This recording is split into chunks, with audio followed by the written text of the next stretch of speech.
Hi, in this video we're going to have a look at blending together two photos taken with a tilt shift lens, this waterfall in Iceland. So this is a single shot of it just to show you what it looks like, and I popped over this area here to get a slightly different view and couldn't quite get it all in one shot, so I took this top shot and with a tilt shift lens I just left everything as is and shifted the lens down a little bit to get the bottom. So you've got the top and the bottom. You could probably use this as a single shot itself, but I thought let's just get this thing two parts so you can have options later on. So how to blend them. So the first thing you do is you select them both. So I've got my finger on the control key and you click on the other one there, so you've got the two of them selected. Right click, and then you go to photo merge and you've got the three options. Panorama is the one you want,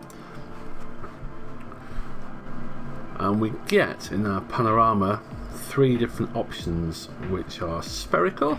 So if you've taken a series of shots rotated on the spot and maybe gone up and down as well, so maybe you took a grid of 9 shots, that's effectively a sphere. Cylindrical is if you've just taken one row of shots, so you started at the left, click, click, click, click, click, and moved right, so you've rotated your body or your tripod.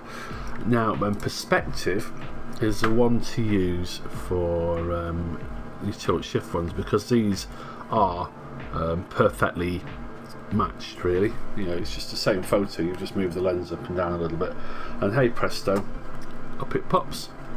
We've got a few options here. You've got auto crop, which gets rid of any edges. You can see if I sort of unswitch it, you've got this white line there. It's just where it's moved the photos, it gets rid of that for you. Auto settings, so it'll just do your auto levels and everything like that. And create stack, this will, when you go back to Lightroom, it will create a little stack of 3 photos with the merge shot on top. So in this instance you'll get the top shot, and then in the stack, not showing, you'll get the top one and the bottom one. So let's just hit merge. There we go. And as you can see now, it's got a little stack of 3 and you've got the photo there. So that's how you do panoramas in Lightroom. So we have a little go at editing this shot then. I'm going to try and pull a little bit of detail out of that sky, which the Dehaze is great for. Clarity makes things a bit punchier. Notice that all these sliders have got settings already there. That's from the auto setting, so I'm just tweaking these. Highlights will control the sky. Shadows are going to control these dark bits here. If you look down, look at the rock formations. Iceland's like this. That's like the stuff at Giant's Causeway. It's just where the volcanoes cooled and it leaves these columns of rock over hexagonal columns. Oh, we've got a bit of black clipping there, look. So I might just get rid of that by raising the blacks a bit.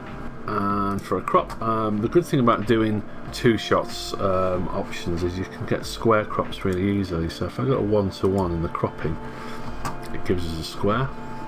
I'll just bring the top down a little bit, so we've got a third sky and a third waterfall. I'll go this way, so the waterfall is coming off that third there. Hit enter. Cool. I just love this framing here. I can see my bag there, look. That's my bag and that's Simon. There we go. I think this might benefit from a bit sharpen. I think I shot at ISO 100, so I'm not going to bother with noise reduction. Profile corrections don't have any impact on this because you don't really have profiles for tilt shift lenses. And then let's put a bit of a vignette on it. Always put the feather to 100 so you get a nice soft bit. A fairly small midpoint. You can just fade it in and out. Well, let's have a look at different white balances as well. So the day was cloudy, which I think auto white balance had done quite nicely actually. If you wanted a bit warmer, you can go for shade. So you see it's just got a little bit more yellow in the sky. A bit cooler, you can go for daylight. So that all, yeah, I quite like that. I think because it's quite a dull sort of day, it's not like bright sunshine or anything. I might even go a bit cooler than that. Just take it down. Gives you this lovely sort of cool, forbidding look. Yeah, that's pretty cool actually. Yeah, I like that. Have a look at the original shots. It's So we had the top bit, we had the bottom bit, we merged them together and just did a bit of tweaking, and that's the final shot. If you do want to get rid of this burnout on the water, that's what that red is, it's just telling us that it's gone a little bit too bright. You can just pull back either the whites and the highlights, and that'll cure that. But I think having a little bit of pure white on a waterfall isn't such a bad thing, because they are pretty white when you see them in real life. Alright, hope that helped.